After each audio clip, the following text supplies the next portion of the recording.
So at this point in the game, we just gotta come to an agreement that this series is God's work, bruh. And I know that we all had a general agreement that this arc was coming towards its end, but I did not see our protagonist hit such a crash landing. Like, usually when we get to the ending of the arc, you know, we just kind of get cradled into it. You know, we just had our big battle with Zora last chapter.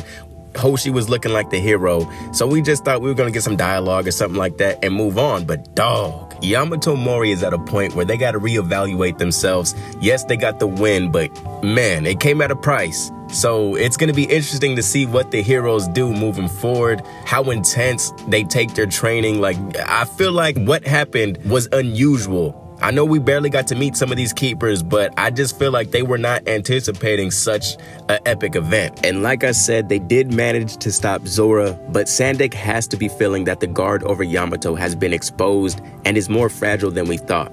But beginning with the fight, I really love Zora's opening dialogue with SANDEK because it feels as if she's not coming from a psychotic place. She's more so hurt.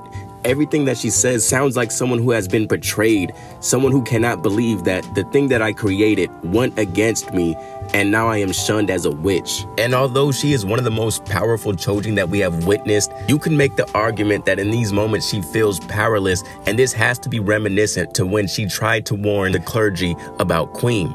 And yes, she's on the attack, but at the same time, she is begging to be listened to. I take this not as a command, but as a plea, because at the end of the day, what she wishes to do is save Yamato. And she feels that the current version of Yamato Mori is falling into the fate of the Dark Calamity. And I believe her. I can't even lie. I am a believer in Zora. And just one chapter later, after looking like the GOAT, our boy Hoshi SANDEK is humbled, cooked, and he admits that he barely escapes death. Although I gotta admit, his raise looks amazing. I'm excited for future chapters where we actually get to see him throw them hands while in this state. But it is in this moment where Ichiro Sato comes through with the troops and we are introduced to the greater roster of Yamato Mori. Now look, they did get folded within a montage.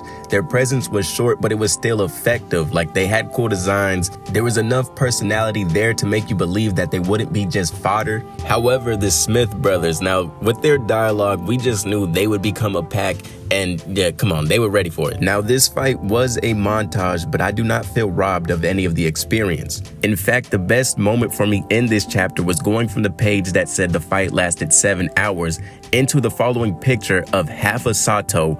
Hoshi's missing an arm, like everyone looks worked. It was just the last thing I expected. I just figured we were gonna wrap this thing up quickly and then transition into the next phase of the series. Which brings us to Chandra and the now confirmed little brother of Hoshi SANDEK, Batista Hoshi. Now, it doesn't really feel like these guys came across taking an L. It just seems like they lost the battle, not the war.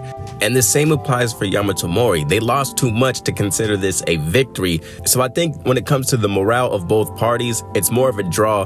Both sides are going to come back stronger, which makes me excited for the future of this series. When it comes to Chandra, I could see him reaching out to the No Mask, especially since he has lost his power.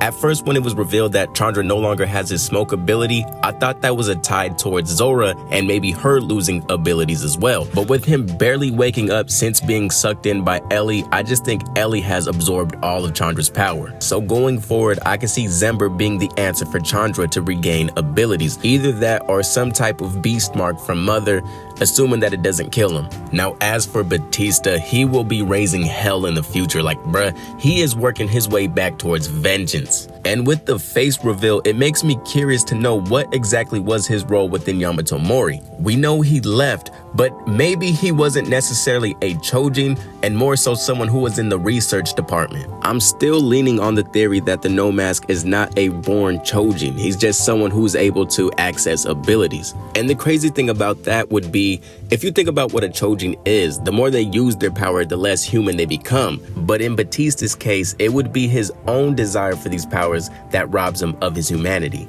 He constantly mutilates himself and is likely irrecognizable to anyone who had known him before his own experiments. Essentially, he has been manually chaosifying himself. But all in all, man, once again, banger of a chapter. Of course, I'm copping the physicals next month, but I'll see y'all soon. Take care. Thank you.